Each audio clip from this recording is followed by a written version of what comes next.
Tout a commencé en chantant que l'amour vous a dépourvu de tout mauvais sentiment. Aujourd'hui vous êtes heureux.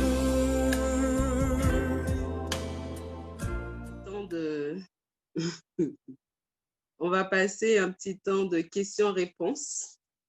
Il est 11h30. On va passer 30 minutes de questions-réponses. Après, on va s'arrêter quelques minutes pour prier. Alors, est-ce que Papy Ulrich est dans les participants? Juste 2 secondes.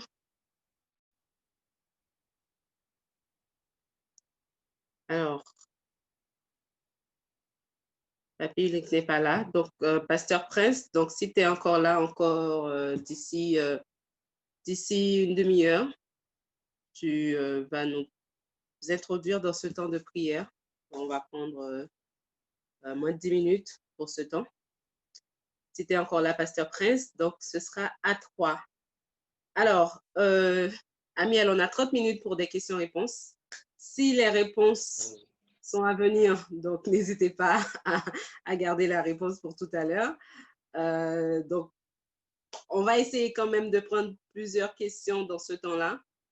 J'ai moi-même plusieurs questions, mais je vais laisser l'honneur aux autres. Parce que si je pose mes 4 questions, on prend la demi-heure.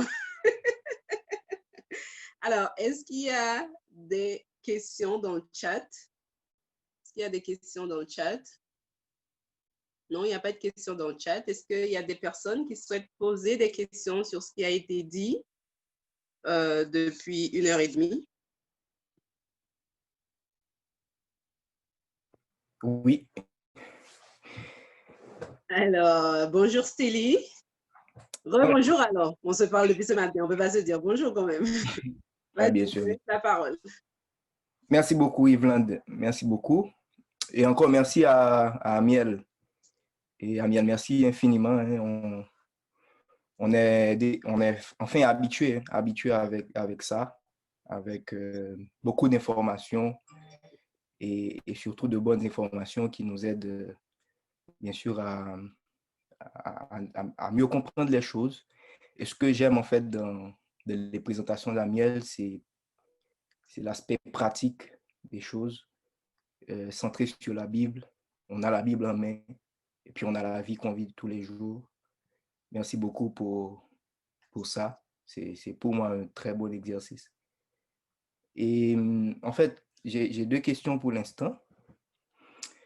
La première, c'est sur les principes en fait qui vont susciter l'intérêt pour la personne et en lien bien sûr à ce que tu appelles le profil, c'est-à-dire une fois qu'on est dans le groupe ou en tout cas dans l'espace où on côtoie les gens, on va avoir cet intérêt qui va être suscité, mais sur la base des principes en lien au profil. Donc, le profil, c'est le profil d'Adam avec l'ensemble des caractéristiques qu'on a vues, soit le profil d'Adam, soit le profil de Ève. Maintenant, en parlant d'Adam, tu as précisé que l'aspect sacrificateur, en fait, il faudrait que cette personne ou l'homme, je parle en référence à l'homme soit né de nouveau. Et vous avez dit de préférence avant la femme. Maintenant, ma question par rapport à ça, est-ce que quand tu dis de préférence avant la femme, c'est-à-dire naître de nouveau avant la femme, est-ce que là, dans ta tête, tu fais référence à un timing spécifique, c'est-à-dire genre le nombre de temps que l'homme a à l'église? Est-ce que là, on parle d'un enfant de la promesse, c'est-à-dire quelqu'un qui est né à l'église, qui dont sa famille lui a éduqué à l'église, donc il a tout ce cheminement à l'église? Ou bien est-ce que, en fait, naître de nouveau, donc converti, avant la femme, ça veut dire que c'est une personne qui, c'est-à-dire c'est un homme qui vraiment fait sa rencontre avec Jésus, euh, même si on est tous deux à l'église, mais on peut être à l'église sans forcément, ça c'est mon point de vue, sans forcément naître de nouveau réellement. Donc, est-ce que il y a dans ton approche cet aspect de timing? Je ne sais pas si la question est claire, cette partie. Si, la question est très très claire. Et effectivement, tu as raison. On pourrait détailler un petit peu plus, et tu as raison, j'aurais dû peut-être plus détailler ça. Mais effectivement, lorsqu'on parle de nouvelle naissance, on ne parle pas simplement de je viens de faire ma rencontre. On parle d'une certaine maturité. On voit que quelqu'un est mature lorsqu'il y a une nouvelle naissance, lorsqu'il y a quelques principes que je vous donne. Il fait la mission, il fait l'œuvre. Il fait l'œuvre, quoi qu'il arrive. Je ne lui demande pas d'être un pasteur, tout le monde n'est pas appelé à être pasteur, tout le monde n'est pas appelé à être enseignant, tout le monde n'est pas appelé je sais pas moi, à guérir, peu importe. Mais il utilise ce que Dieu lui a donné pour accomplir la mission. Donc ça, c'est sûr. Si vous avez effectivement un converti qui ne sait pas encore son appel, parce il y a des exemples, comme l'exemple de Paul à Damas, Dieu, quand il a fait sa rencontre, ne lui a pas donné tout de suite sa mission. Il devait savoir d'abord qui était Jésus-Christ, et ensuite Dieu lui a dit non, va à l'église et va voir, on va te dire quoi faire. Donc tu as vu, il y a un petit timing. Donc il doit avoir cette maturité dans cette nouvelle naissance. Il doit avoir ça, c'est-à-dire faire la mission, mais pas seulement, parce qu'on peut faire la mission et ne pas être converti. Donc il y a des fruits qu'il faut checker. Il faut voir aussi effectivement si, alors là c'est plutôt moi qui parle, mais je ne sais pas trop, si effectivement il fréquente aussi l'église. Moi j'ai l'habitude d'étudier avec des athées, etc. Je peux vous citer beaucoup de personnes qui sont converties. Beaucoup, mais qui ne sont pas encore à l'église. Pas parce que c'est parce que peut-être il y a certains blocages parfois. Mais ils sont nés de nouveau. Mais vous savez, la vérité, c'est toujours un petit peu progressif. Donc moi, pour être sécurisé dans le timing, je dirais effectivement qu'il soit dans la mission, parce qu'il faut être sous la mission, vous vous rappelez. Et deuxièmement, c'est que la communauté le connaisse, qu'il est reconnu dans sa communauté, c'est-à-dire qu'il a une certaine réputation. D'où après le fait de checker dans les avis spirituels. La communauté doit le connaître. Et ça, pour moi, c'est à ce niveau-là, quand on dit Adam, nouvelle naissance, c'est à ce niveau-là. Et quand je dis avant, c'est effectivement, il doit être converti, il doit avoir une maturité, je pense, qui est plus avancée que la femme. Je pense, c'est mon avis. Après, on pourra dire, oh, c'est sexiste, etc. Ça n'a rien à voir avec ça. Moi, si j'étais une femme, ok, je préférais être dans la barque de quelqu'un qui sait ce qu'il fait. Donc voilà, c'est ça. Mais ta question est très pertinente. C'est totalement ça, effectivement. C'est la maturité qui est visée, je le répète, c'est la maturité à chaque fois. C'est la maturité, c'est pas forcément le fait exactement qu'on a été à l'église avant. Oh non, ça veut rien dire. Ça veut rien dire, mon frère. La réalité, c'est que ceux qui ont crucifié Jésus-Christ, c'est qui? C'est des gens de son église à l'époque. Donc ça veut, je dis ça un peu crûment, mais le joug étranger, ça peut être dans l'église. Vous comprenez? Parfait. Merci beaucoup pour cette première réponse. Ma deuxième, c'est bien sûr par rapport au cheminement. Et on est là dans le cheminement. Et en fait, avant d'aller plus loin, c'est-à-dire là maintenant, on sent l'intérêt et puis on veut vraiment avancer. On veut vraiment avancer, on veut aller plus loin. Et là, on est dans l'étape de la demande. Donc, faire cette première demande, ce sera d'aller rencontrer ses parents, de signifier l'intérêt, de demander l'autorisation. Maintenant, ma question un peu simple, est-ce qu'on abandonne tout de suite dès qu'on a le premier refus? Est-ce qu'on signifie l'intérêt? Est-ce qu'on dit, bon, voilà, on souhaite découvrir davantage? Moi, j'évite de dire connaître. Et on souhaite découvrir davantage la personne. Et puis, on a un refus tout de suite des parents. Est-ce que là, on abandonne tout de suite? On dit, bon, OK, ce n'était pas la volonté de Dieu, on rétracte. Ou bien, est-ce qu'il y a possibilité de réessayer, d'aller prier davantage, de revenir sur ses parents? Est-ce qu'il y a cette possibilité ou bien tout de suite, on plie bagage? Alors, dans l'absolu, moi, je dirais qu'il faudrait arrêter. Et ça, c'est dans l'absolu. Maintenant, il y a ce qu'on appelle le cas par cas. Encore, l'histoire de Laban est pas mal. Parce qu'on voit qu'il y a une certaine réticence chez Laban. Vous avez vu les 7 ans, etc. Puis après, il lui fait un petit coup bizarre. Il devait pas. Finalement, il donne quelqu'un d'autre. Donc, on voit que c'est pas trop clair de la part de Laban. Mais il y a une persistance. Parce que c'était le plan de Dieu. Donc, si le père ou la mère dit non, prenez-le comme un non. Mais si par les impressions du Saint-Esprit, je dis bien par les impressions du Saint-Esprit, que quand vous en parlez après, avec votre entourage spirituel, j'entends, et que eux-mêmes se disent, bon, on va peut-être prier dessus, peut-être que, et aussi en fonction de la réponse des parents. Pourquoi le non? Si c'est un non parce qu'ils estiment que vous n'êtes pas spirituel, alors là, il faudra peut-être attendre. Si c'est un non catégorique parce qu'ils ne veulent pas pour X raisons,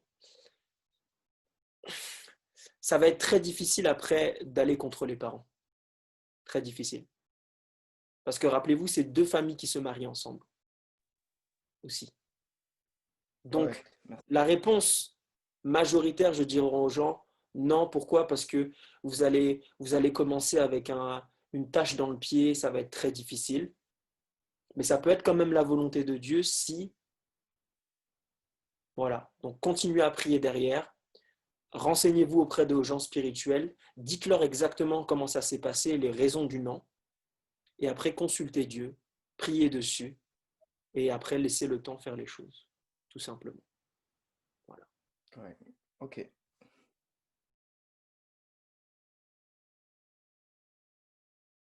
Est-ce qu'il y a d'autres questions?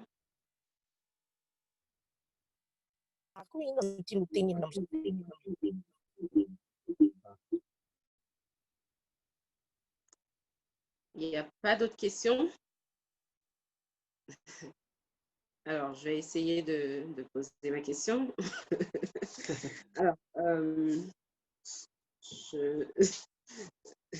tu te grattes la tête, Amiel, on dirait que... Non. Je sais que tu es une femme très intelligente, donc j'attends tes questions. Non, faut pas dire ça. Faut pas dire ça comme ça parce que tu me mets la pression. Alors, en fait, j'ai plusieurs questions, mais au fur et à mesure de l'exposé, j'ai tiré moi-même les réponses.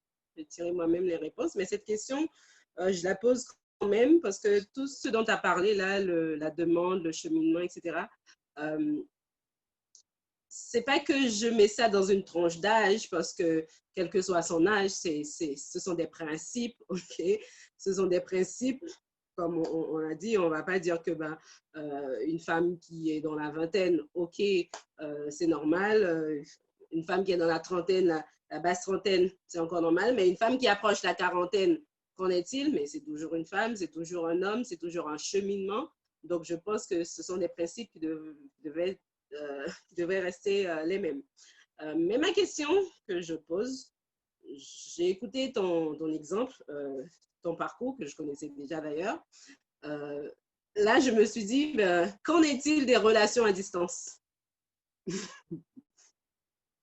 Qu'en est-il des relations à distance? Alors, Wow.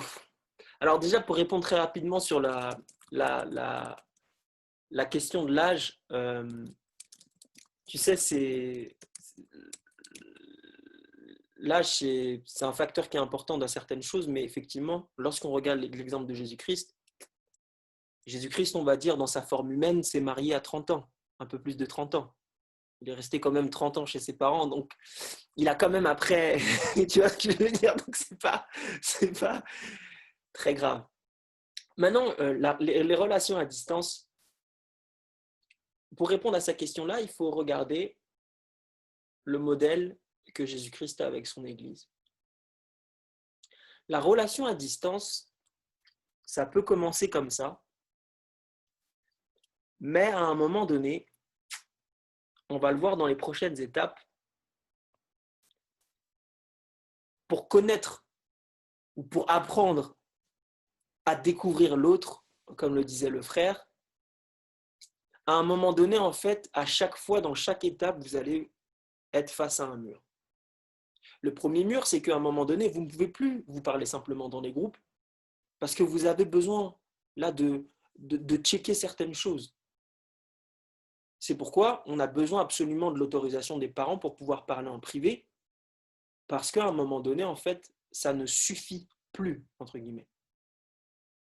Et on va voir que dans les prochaines étapes, à un moment donné, même connaître comme ça, à un moment donné, ça ne suffit plus.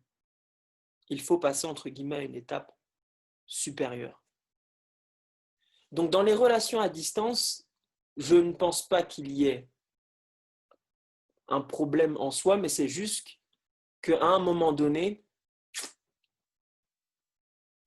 il va falloir pallier à ça, on va dire. Parce que vous savez, quand on se voit physiquement, c'est chimique aussi, il y a des choses, il y a les regards, c'est des préférences aussi, mais ça joue. Il y a le feeling, tu vois ce que je veux dire? Il y a beaucoup de choses. Je pourrais rentrer dans les détails sur beaucoup de choses, mais moi je voulais que je sois honnête avec vous. Oh Seigneur. Moi, je regardais beaucoup de choses. Je regardais, par exemple, je t'avais dit, je regardais comment c'était chez eux, comment la personne parlait à ses parents. Tu vois ce que je veux dire? Mais ça, dans les relations à distance, c'est difficile à un moment donné. Tu vois ce que je veux dire? Donc, relation à distance, oui. Parce que dans l'absolu, on commence tous par une relation à distance, Yvonne. Mais à un moment donné, il y a un pas qui doit être fait. Donc, voilà, si la personne habite quelque part, je ne vais pas dire le pays, il faut essayer de programmer, pour être pratique, programmer des rencontres sous la tutelle de quelqu'un. C'est ce que je conseillerais à la personne. Ou en public, avec des personnes spirituelles, de confiance, qui ne vont pas casser ou raconter votre intimité aux autres. De préférence, les parents. Voilà. Merci, merci. Il reste encore 13 minutes.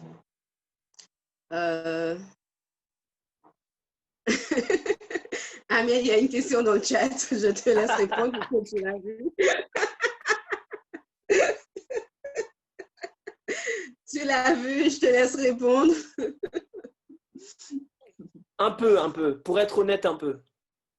Un peu. Parce que je sais qu'au bout d'un moment donné, il faut se voir en physique. Vous savez, le nombre de personnes qui si on regarderait statistiquement parlant, je dirais que c'est toujours plus compliqué.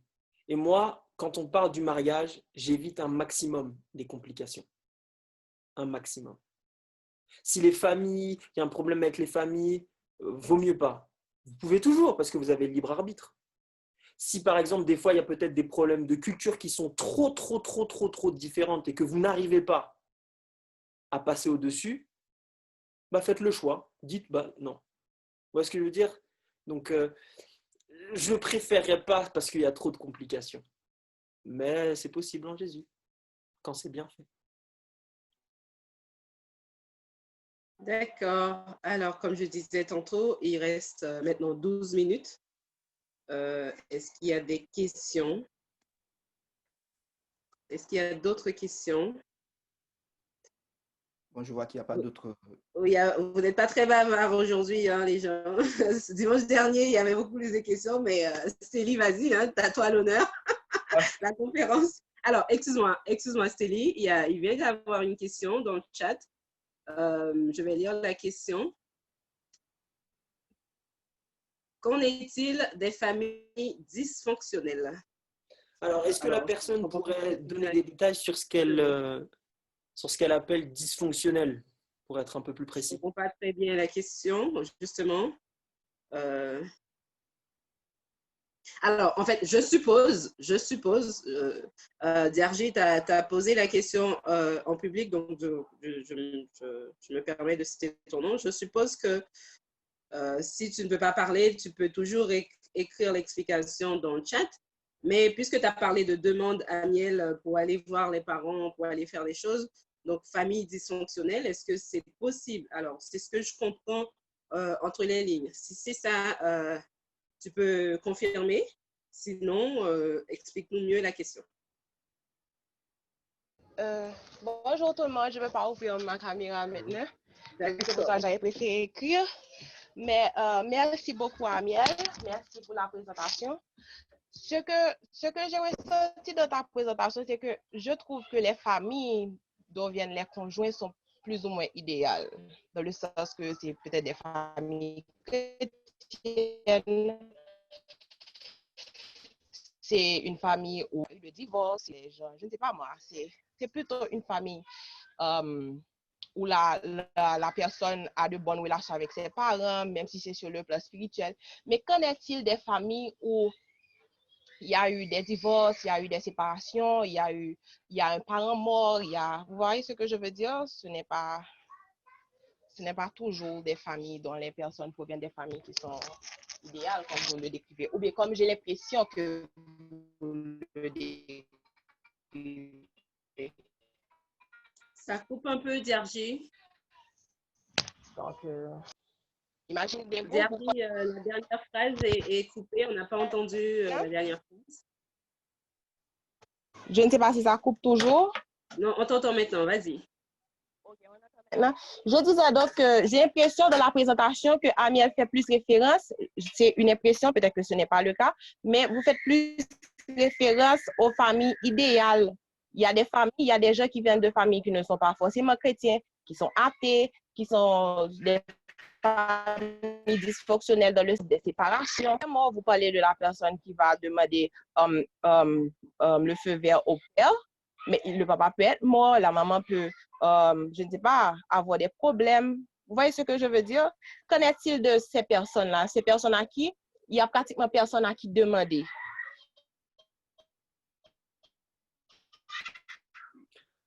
Alors si oui, demander, ce n'est pas quelqu'un qui est responsable. Non, c'est une très bonne question. C'est une question qui est très pratique. Et là, en fait, on rentre un petit peu dans le cas par cas.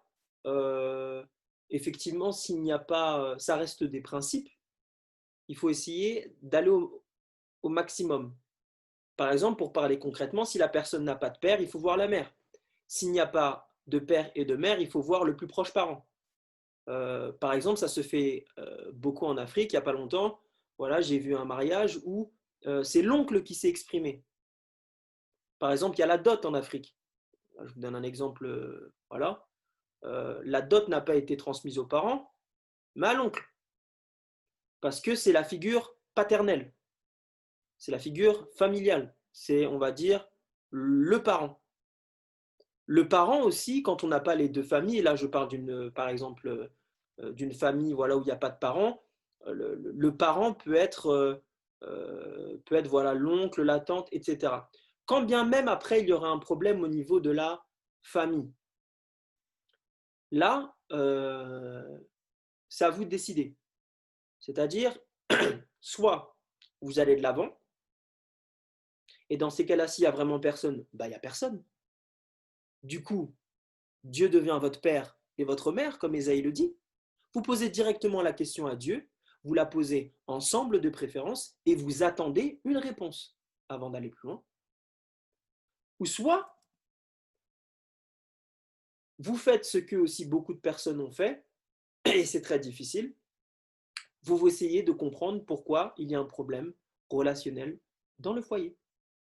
Et là, ça peut être un principe ou une préférence. C'est-à-dire que si vous voyez qu'il y a un problème avec le père et avec la mère à cause de la fille, ou peu importe, vous voyez qu'en fait, vous ne pouvez pas gérer cette situation-là, libre à vous, soit de continuer, soit de décider de ne pas continuer. Dans tous les cas, dans la globalité, s'il n'y a personne à qui demander, il n'y a personne, il n'y a qu'à Dieu. Vous demandez à Dieu. S'il y a des personnes proches de la famille qui font office de figure parentale, vous avez la possibilité, et l'obligation aussi biblique, d'aller les voir. Tout simplement.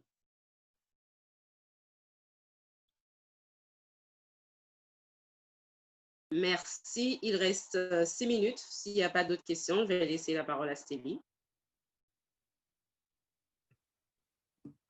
Ok, merci encore.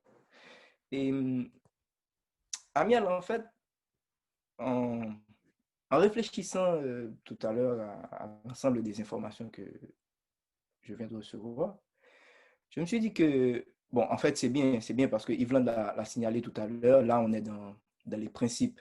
Dans les principes.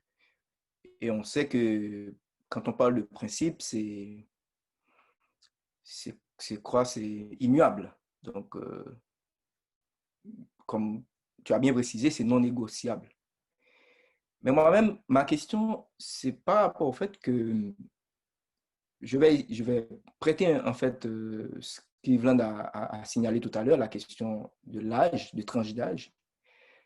Et dans certaines cultures, arriver à un certain âge, je peux prendre la trentaine ou au-dessus de la trentaine, les jeunes peuvent se dire que, bon, écoutez, à cet âge, je suis plutôt mature ou adulte, donc je peux moi-même décider de ma vie, en fait. Tout en restant respectueux des parents, de mes parents, tout en honorant mes parents, mais de fait, ma vie, elle est mienne, donc je dois me disposer de ma vie comme je l'entends. Et en lien à ce cheminement-là qu'on est en train de réfléchir là-dessus, on est en train de parler des principes du cheminement. Est-ce que, en fait, autour des principes, on pourrait pas, comment dire, contourner certains critères, certaines étapes de ce cheminement, et spécifiquement par rapport à ça, c'est-à-dire, est-ce que une jeune fille ne peut pas décider de dire, bon, à cet âge, moi, je décide de par moi-même. Et que, tout en respectant mes parents, mais je côtoie une personne, j'apprends à découvrir cette personne, on est dans ce que tu appelles essayer de découvrir, d'apprendre, etc. Et on fait des échanges en privé entre connaissances. Entre connaissances, on essaie de faire des échanges en privé. Et puis, une fois que cette jeune fille-là aurait, donc cette jeune fille est tombée d'accord avec elle-même, avec Dieu, en priant, etc., que, bon, elle est sur la bonne voie et elle décide de mettre ses parents au courant. Est-ce que je sais qu'on est là dans un principe, on est dans un cheminement plutôt linéaire, mais est-ce que par rapport à ces cultures-là, c'est pas possible de contourner un peu cette étape, de dire que la jeune fille elle-même voit est-ce que c'est la personne ou est-ce qu'elle peut avancer avant de mettre ses parents au courant, et donc on peut déjouer un petit peu le plan.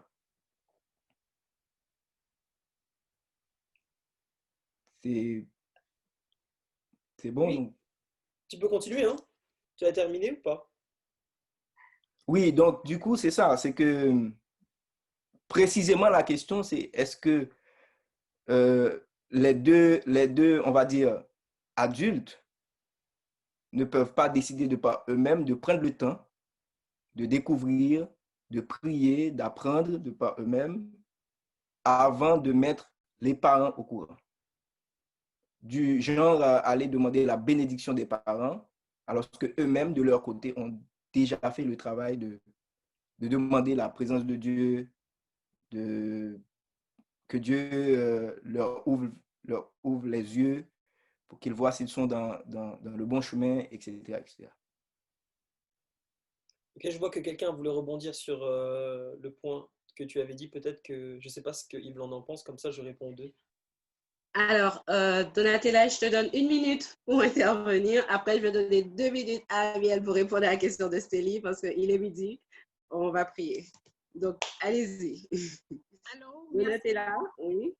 merci beaucoup. Je vais être rapide. Je pense que sur le point de Stélie aussi, parfois, il y a des parents qui sont un peu matérialistes, si on peut dire, et dont les critères, parfois, ne correspondent pas toujours aux critères des enfants. Donc, eux-mêmes, ils regardent ce qui frappe aux yeux. Et l'enfant, lui, ou le jeune qui cherche à faire sa vie, voit un peu plus loin. Donc, il y a ces cas aussi, personne n'est jamais trop bon pour ses parents. Donc, comment faire face à ce genre de situation aussi. Merci. Alors, je vais répondre très rapidement. Alors, moi, je dirais non. Pour la simple et bonne raison que ça coûte rien, en fait, de leur dire avant. Et là, c'est important parce que là, on touche en fait au rapport du parent à l'enfant. L'individualité de l'enfant n'appartient pas aux parents. Elle appartient à Dieu. Et je sais que c'est choquant de dire ça pour les parents parce que ça ouvre la porte à beaucoup de choses, mais c'est aussi très important de dire que si effectivement il y a des exemples, et c'est des exemples, je pense, qui sont idéaux, il faudrait les étudier. C'est le père qui a décidé pour l'enfant, il faut être aussi vigilant aux abus des parents envers les enfants. C'est-à-dire que parfois, il y a effectivement, et je t'avais dit tout à l'heure, Stélie, il y a des raisons qui peuvent être injustifiées. Il y a des parents, par exemple, qui sont effectivement, comme l'a dit la sœur, très matérialistes, parfois même trop protectionnistes. C'est-à-dire que l'homme remplit toutes les conditions, tout est OK, on va dire, mais la personne ne veut juste pas. Et là se pose la question, à qui faut-il obéir? À Dieu ou aux hommes? Et là, c'est très compliqué parce que moi, je suis un jeune, je dis ça, on va croire que si je veux que les jeunes se rebellent, non, pas du tout. Mais honorer ses parents, mes frères et sœurs, c'est honorer aussi Dieu d'abord. Ne faisons pas cette erreur-là. Ne faisons surtout pas cette erreur-là.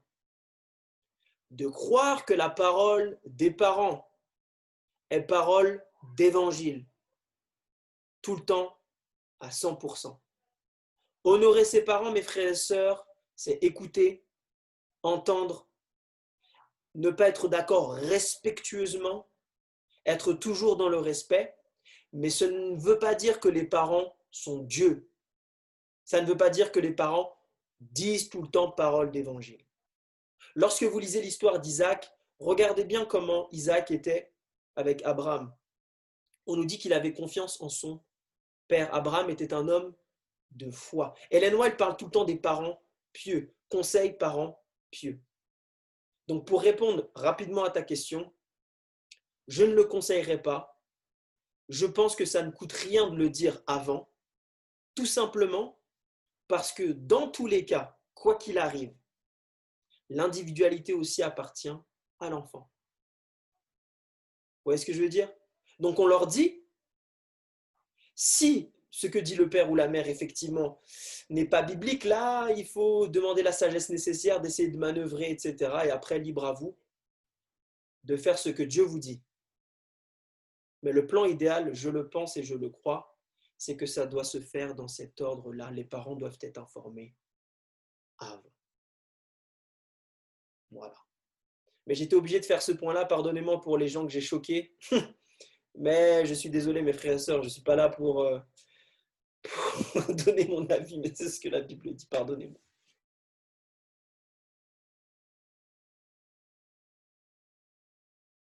Merci beaucoup. Merci beaucoup. Alors, on va... Tout a commencé en chantant que l'amour vous a dépouillé de tout mauvais sentiment. Aujourd'hui vous êtes heureux.